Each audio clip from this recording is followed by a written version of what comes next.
ETF index mutual funds నేర్చుకుని stock మార్కెట్లో రాణించాలనుకుంటున్నారా? వెంటనే ఈ నెంబర్కి కాల్ చేయండి.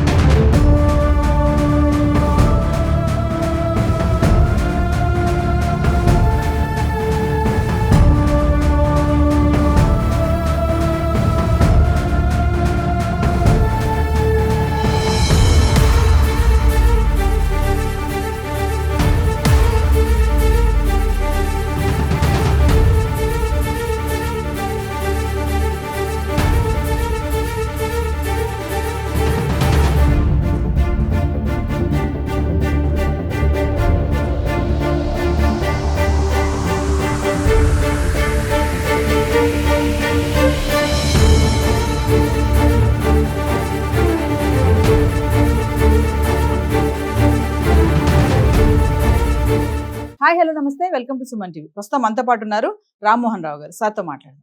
నమస్తే అండి.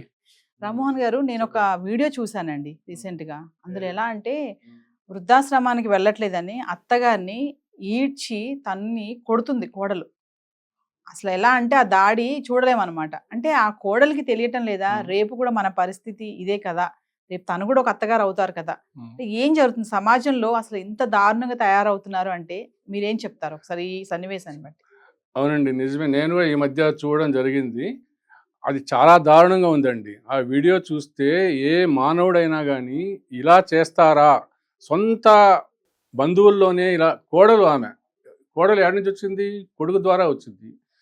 ఆమె లేకపోతే, వాళ్ళ అత్తయ్య లేకపోతే ఆ కొడుకు ఆడి నుంచి వస్తాడు. అటువంటి వాళ్లను ఆ విధంగా తీసుకురావడం అనేది ఎంత దారుణం అండి, చెప్పండి ఎదురుక. నేను కూడా చూడడం జరిగింది. అది చూసి చాలా కలత చెందానండి ఎదురుక.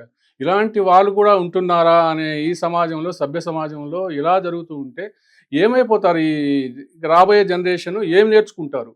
ఈ కోడలు ఇలా చేస్తుంటే మనం కూడా ఇలా చేయాలేమో అని చెప్పి వచ్చే జనరేషన్కి ఆమె ఇచ్చిన సంకేతం అవుతుంది కదా. ఆ పరిస్థితి ఎందుకు వచ్చింది?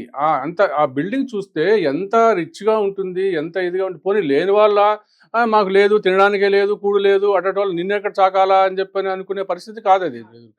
అంత రిచ్ బిల్డింగ్లో అంత రిచ్గా నివసిస్తూ ఆమెకేం పోయే కాలం వచ్చిందండి? ఈ విధంగా వాళ్ళను పట్టుకొని చేసి, ఆమెనే కాదు ఆయన భర్తను కూడా వాళ్ళ ముందర భార్య ఉంటూ వాళ్ళ తండ్రి చేత, అన్నదమ్ముల చేత కొట్టించడం అనేది ఎంత దారుణమో చూడండి.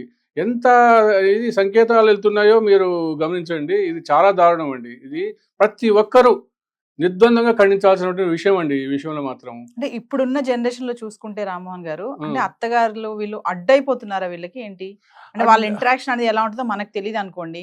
మామూలుగా వాళ్ళు ఉంటే మనం ఏం జరిగిందో మనం చెప్పలేము. కానీ చూసే వాళ్ళకి మాత్రము ఎంత చేస్తే మాత్రము సర్ది చెప్పాలా, ఎవరైనా ఉంటే చెప్పాలా, 10 మనుషులతో ఇట్లా జరుగుతుంది. ఏమన్నా ఆమెకు ఇబ్బంది పెట్టి ఉండొచ్చేమో మనకు తెలియదు. కానీ అటువంటి పరిస్థితుల్లో కూడా కూర్చొని మాట్లాడుకోవాల్సిన పరిస్థితి. అంతేగాని ఏదో శత్రువుల్లాగా కొట్లాడుకొని, ఇప్పుడు ఇంటి మీద దాడికి వస్తే కొట్లాడడం అనేది ఆ సంఘటన అట్లా అనిపిస్తుంది అనమాట. నీ సొంత భర్తకు జన్మనిచ్చిన తల్లి నీకు అత్తగారు అవుతారు. అటువంటి వాళ్ళు ఆ విధంగా చేయడం, అదే ఒక్కసారి ఆలోచించుకోండి. ఈమెకు కూడా ఉంటారు కదా, ఈమెకు కూడా అన్నదమ్ములు ఉంటారు. ఆ అన్నదమ్ములకు కూడా పెళ్ళిళ్ళు అయి ఉంటాయి. పెళ్ళిళ్ళు అయింటే వీళ్ళ అమ్మ పోయి అక్కడ ఉండే పరిస్థితి రావచ్చు. అప్పుడు ఏంటి పరిస్థితి? పరిస్థితి ఏంటి? వీళ్ళ అమ్మ నాన్నలు కూడా ఆ విధంగా కొట్టు తంతూ ఉంటే ఓర్చుకోగలుగుతారా? నువ్వు పైన ఎగేసుకొని పోతావు, మా అమ్మ నాన్న కొడతావా అని చెప్పని. అదే నీ భర్త కూడా అదే కదా, వాళ్ళ తండ్రి కూడా అట్లే బాధ ఉంటుంది కదా. అటువంటి దాంట్లో మార్చుకోవాలా అని చెప్పని నేను చెప్పి, ప్రతి ఒక్కరూ కూడా ఈ ధోరణి మార్చుకోవాలండి. ఈ ధోరణి మార్చుకోకపోతే రాబోయే సమాజంలో, రాబోయే పిల్లల జనరేషన్లో పూర్తిగా మారిపోతారు. నాకు ఇది చూస్తుంటే ఒక ఇన్సిడెంట్స్ గుర్తొస్తుందండి. ఈ విధంగా ఈ మధ్యలో చూశాను నేను. ఒకటి ఏంటంటే, ఒక కుటుంబంలో ఇలానే కలతలు వచ్చేసేసి వాళ్ళ నాయన వాళ్ళ అమ్మను తీసుకెళ్తా ఉంటాడు. అబ్బాయి ఒక 5 years అబ్బాయి ఉంటుంది అనమాట. అబ్బాయి ఏంటి నానమ్మని తీసుకెళ్తున్నావు అట్లా ఇట్లా అంటే, లేదురా వృద్ధాశ్రమంలో చేర్పించాలా, ఇక్కడ ఇబ్బంది అవుతుంది, మీ అమ్మ ఒప్పుకోవడం లేదు ఉంటా ఉంటే, అందువల్ల నేను తీసుకెళ్ళి అక్కడ చేర్చా. అవునా నాన్న, అట్లయితే నువ్వు పెద్ద అయిన తర్వాత కూడా నేను కూడా నిన్ను అట్లే, నా భార్య ఒప్పుకోకపోతే నేను కూడా అట్లే పోయి నేను అక్కడ వదిలిపెట్టాలా నాన్న, అమ్మను నాన్నను అక్కడ వదిలిపెట్టి అంటే ఇప్పుడు నీకు ఇప్పుడు చేసింది అప్పుడు వస్తుంది అనమాట. అంటే నువ్వు ఈ విధంగా సంకేతాలు ఇస్తున్నారు. ప్రజెంట్ జనరేషన్ పిల్లలకు ఈ విధంగా సంకేతాలు ఇస్తున్నారు. ఇస్తూ ఉంటే వాళ్ళ జనరేషన్ కూడా ఇప్పుడున్న జనరేషన్ అదే విధంగా తయారవుతారు. అందువల్ల నేను చెప్పొచ్చేది ఏంటంటే ఎట్టి పరిస్థితుల్లో కూడా ఈ పిల్లలకు ఇలాంటి అవకాశాలు ఇవ్వద్దండి. మీరు వాళ్ళను కూడా మీ తల్లిదండ్రులాగా చూసుకోండి. అదేవిధంగా భర్తలు కూడా అంతే. పొరపాటున వాళ్ళ తల్లిదండ్రులు పరిస్థితులు ఇప్పుడు మారిందండి. ట్రెండ్ ఎట్లా మారుతుందంటే పూర్వకాలంలో అత్తామామలంతా కొడుకు దగ్గర ఉండేవాళ్ళు. అది పూర్వకాలంలో అది అనాదిగా వస్తున్నటువంటి ఆచారం అనమాట. దాన్ని ఇప్పుడు ఏమైపోతుందంటే కూతుళ్ళ దగ్గరికి పరిస్థితి వస్తుంది అనమాట. ఎందుకు వస్తుంది ఈ విధంగా అంటే వయసు వర్స ఎట్లయినా కానీ అలా రాకూడదు. ఎవరైనా ఉన్నదాని ప్రకారం ఉండండి. ఎవరు లేని వాళ్ళు ఉంటారు. ఒకరే కొడుకు ఉంటాడు. ఒకరే కొడుకుంటే నువ్వు అనాథాశ్రమం పంపించేస్తావా? అనాథాశ్రమం పంపించేస్తే ఇప్పుడు నీకు రేపు ఆ దగ్గర జరగచ్చు. ఇప్పుడు ఉండేవాళ్ళు ఒకడే కొడుకు ఒకడే అవుతున్నారు ఇప్పుడు. అంతే కదా. ఇంతకుముందు కాలంలో 4 ఉండేవాళ్ళు. ఇప్పుడంతా ఒక అమ్మాయో ఒక అబ్బాయో పరిస్థితికి వచ్చింది. ఆ ఉన్న వాళ్ళు ఒకరిని కూడా నువ్వు ఈ విధంగా చేస్తుంటే నువ్వు దూరం చేసుకునే పరిస్థితి వస్తే రేపు ముందు నీకు కూడా అదే పరిస్థితి రావచ్చు. అటువంటప్పుడు కొద్దిగా ఆలోచించండి ఎవరైనా కానీ. అంటే ఒకప్పుడు ఈ వృద్ధాశ్రమాలు అనేవి ఎవరు లేకపోయినా వాళ్ళకి మిగిలిపోయి ఒంటరిగా ఉంటే అక్కడికి వెళ్ళేవాళ్ళు. అక్కడ తీసుకెళ్లి జాయిన్ చేసేవాళ్ళు. కానీ ఇప్పుడు పరిస్థితి అలా లేదండి. అందరూ ఉన్నా కూడా అక్కడ ఫుల్ అయిపోతున్నాయి. ఎందుకు అంటారు ఇలా? ఎందుకు జరుగుతుంది అంటారు? ఎక్కడ తప్పు జరుగుతుంది అంటారు? ఎందుకు జరుగుతుందంటే వీళ్ళ అన్న కుటుంబంలో కొడుకులు కానివ్వండి, కొడుకుల్లో కూడా నేనేమి ఇది అనడం లేదు. కొడుకులు కూడా మహా ఇది ఉన్నారు, ముదుర్లు ఉన్నారు. చాలా భార్యల మాటలు మరి అంతే. భార్యల మాటలేనే కాకుండా కూడా మా అమ్మ ఏం చేసింది, మా నాయన ఏం చేసినాడు, మేము ఇప్పుడు అంటే నువ్వు పెంచకపోతే నువ్వు ఆ విధంగా ఆ స్థాయికి వస్తావా? నువ్వు ఉండేదుక వాళ్ళు చిన్నప్పటి నుంచి నీకేమైనా చిన్న దెబ్బ తగిలితేనే విలువలాడిపోతారు తల్లిదండ్రులు. అటువంటి అప్పుడు నా స్థాయి నుంచి పెంచి పెద్ద చేసుకొని వచ్చి నీకు ఆస్తులు అంటే మాకు ఆస్తులు ఇవ్వలేదు అంటారు. అంటే ఆస్తులు ఇవ్వకపోతే వదిలేస్తావా నువ్వు ఉండేదుక? అలాంటి ధోరణి ఎందుకు వస్తుందండి ఉండేదుక? వాళ్ళను ఈ విధంగా తయారవుతున్నారండి ఉండేదుక. అప్పుడు పూర్వకాలంలో బంధుత్వాలకు విలువలు ఉండేవి. బంధుత్వాలు అమ్మ నాన్న వాటికి కొన్ని విలువలు ఉండేవి అనమాట. ఇప్పుడు కాలంలో రాను రాను ఏమైపోతున్నాయంటే మాకు ఆస్తి ఇవ్వలేదు, మమ్మల్ని సరిగ్గా చూడలేదు. నాకు తెలిసిన ఒక ఇన్సిడెంట్ గుర్తొస్తుందండి. ఇదే మీరు అంటా ఉంటే గుర్తొచ్చింది. దాదాపు చాలా సంవత్సరాల కింద అవుతుంది అనమాట. ఒక కుటుంబంలో బాగా తెలిసిన కుటుంబమే. వాళ్ళకు ఒక కూతురు, ఒక 2 కొడుకులు ఉంటారు అనమాట. ఉంటే వాళ్ళల్లో కూతురు బాగా చదువుకుంటుంది కాబట్టి కూతురు బాగా చదివించారనమాట. వీళ్ళు చదువుకోకుండా అట్టా తిరుగుకుంటా చిన్నప్పుడే చెడు అలవాట్లు కలిపి చేసిపోతే వాళ్ళకి సాగినటువంటి చిన్న ఇది పెట్టుకున్నారు. వాళ్ళు పెరిగి పెద్ద అయిన తర్వాత మమ్మల్ని పట్టించుకోలేదు. వాళ్ళ తల్లిదండ్రులు అంటారు, మమ్మల్ని పట్టించుకోలేదు, నీ కూతురునే నువ్వు చూసుకున్నావు, నీ కూతురు దగ్గరికి వెళ్ళిపో, మా దగ్గర ఎందుకు చూడాలి మేము అంటే. కూతురు ఏమన్నా ఇప్పుడు నువ్వు చదువుకుంటే నిన్ను వద్దనిందా? అలాంటి పరిస్థితుల్లో కూతురు ఆ కూతురు చూడలేదు, ఆ ఇల్లు చూడలేదు అనమాట. అట్లా పరిస్థితులు అట్లా వస్తున్నాయి అనమాట. మీరు వాళ్ళ ఆస్తి ఇవ్వలేదు, వాళ్ళు చూడలేదు అనేది కాదు. మీకు జన్మనిచ్చి మీకు ఈ స్థాయికి తీసుకొచ్చారు అనేది మీరు గుర్తుపెట్టుకోవాలన్నమాట. అలా గుర్తుపెట్టుకున్నప్పుడే ముందు అనేది మీకు మీ పిల్లలు ఆలోచన చేయకుండా అనేటట్టు వస్తుంది అనమాట. ఏదేమైనా ఇప్పుడు ఇలా చేస్తే రేపు మీకు తిరిగి అది ఖచ్చితంగా మీ పిల్లలు కూడా మిమ్మల్ని అలాగే ఖచ్చితంగా ఇది రాసి పెట్టుకోండి. నేను చెప్తున్నాను, ఖచ్చితంగా అలా జరుగుతుంది. కర్మ సిద్ధాంతం అనేది ఎవరు తప్పించుకోలేరండి. అది మాత్రం నేను అనుభవంలో నాకు అంటే ఇంతవరకు వచ్చానని చాలా ఇన్సిడెంట్స్ చూస్తుంటాను నేను. చూసిన వాటిలో నేను గమనించింది ప్రస్తుతంగా అది అలా జరుగుతూనే ఉంటుంది అనమాట.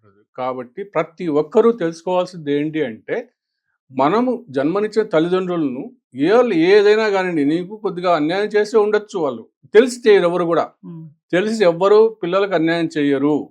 అలాంటప్పుడు పెద్దోడికి అట్టిచ్చినావు, చిన్నోడికి ఇట్టిచ్చినావు, పెద్దోడి దగ్గరికి పో, చిన్నోడి దగ్గరికి పో, కూతురు దగ్గరికి పో అలాంటివి పెట్టుకోవాలండి. వాళ్ళను అవసాన దశలో ఖచ్చితంగా చూసుకోవాల్సిన బాధ్యత మీకు ఉంటుంది అనమాట. అలా చూసుకుంటూ వాళ్ళని చూసుకుంటే రేపు రాబోయే కాలంలో మీ పిల్లలు కూడా అదే నేర్చుకొని మిమ్మల్ని కూడా అదే స్థాయికి తీసుకువచ్చి మిమ్మల్ని కూడా చూసుకోవడానికి వస్తుంది. మీరు ఇప్పుడు గాలికి వదిలేసి వాళ్ళ అనాథాశ్రమాలకు పోండి అని అంటే అప్పుడు ఏమవుతుంది? మీకు కూడా రేపు అదే వాళ్ళ కొడుకు, ఇంతకుముందు చెప్పిన కథలో కొడుకు అడిగాడు కదా, అదే పరిస్థితి మిమ్మల్ని కూడా వదిలిపెట్టేస్తావా అక్కడ, నువ్వు నాన్నమ్మని వదిలిపెట్టలేదా, ఇప్పుడు నిన్ను చూసుకోవాలా నేను అనేది వస్తుంది.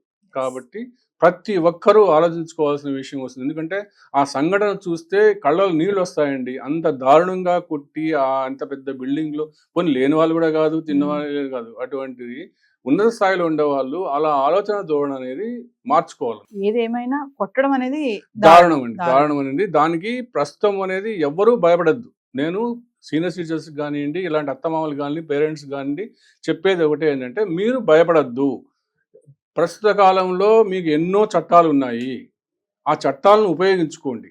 కానీ ఎప్పుడు సారికి చట్టం ఆసరా తీసుకొని పోవద్దు. సాధ్యమైనంత వరకు పరిష్కరించుకోండి. వీలు కానప్పుడు ఆర్డీఓ ఆఫీస్లో కానీ మీ దాంట్లో వెళ్తే ఆ చట్టాలు మీకు అవగాహన కలిపి కొన్ని ప్రత్యేక సెల్ ఉంటే దానికి ఉంటాయన్నమాట. వాళ్ళ సహాయం తీసుకొని మీరు న్యాయం జరిగేట్టు చూసుకోండి. ఇంకొకటి ఏంటంటే ఎట్టి పరిస్థితుల్లో మీకున్న ఆస్తిపాస్తులు తొందరపడి మీ పిల్లల మీద రాయొద్దు. మీరు సుఖంగా జీవించాలనుకుంటే మీ ఆస్తిపాస్తులు మీ కంట్రోల్లోనే పెట్టుకోండి. ఎట్టి పరిస్థితుల్లో ఉంటూ అప్పుడు మీ పిల్లలు మీ దారికి వస్తారు. మీకు ఒక్కసారి ఆస్తిపాస్తులు రాజేస్తారంటే పో ఇంకా ఉన్నాయి, పో రెడీగా ఉన్నాయి. అది కాక ఈ హైదరాబాద్ చుట్టూలోనే కోకళ్ళు అనాథాశ్రమాలు తయారైపోయినాయి. కానీ కొంతమంది ఇది చేస్తున్నారు, కొంతమంది కమర్షియల్ చేస్తున్నారు, అది పెట్టండి. కానీ సేవ చేసే వాళ్ళు కొంతమంది ఉన్నారు, దానికి పంపిస్తూ ఉంటారు మీరు.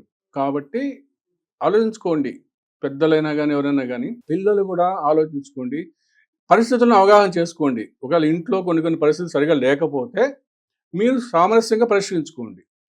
అందరూ కోడళ్ళు చెడ్డవాళ్ళు కాదు, అందరూ అత్తలు చెడ్డవాళ్ళు కాదు, అందరూ మంచివాళ్ళు కూడా కాదు, అందరూ మంచివారు కాదు. కొన్ని అట్లా ఉంటాయి, కొన్ని ఇట్లా ఉంటాయి అన్నమాట. అలా ఉండే వాళ్ళ కోసమే మనం చెప్తున్నాం. అంతే ఎవరిని ఉద్దేశించి ఎవరిని కించపడాల్సిన ఉద్దేశం కాదు.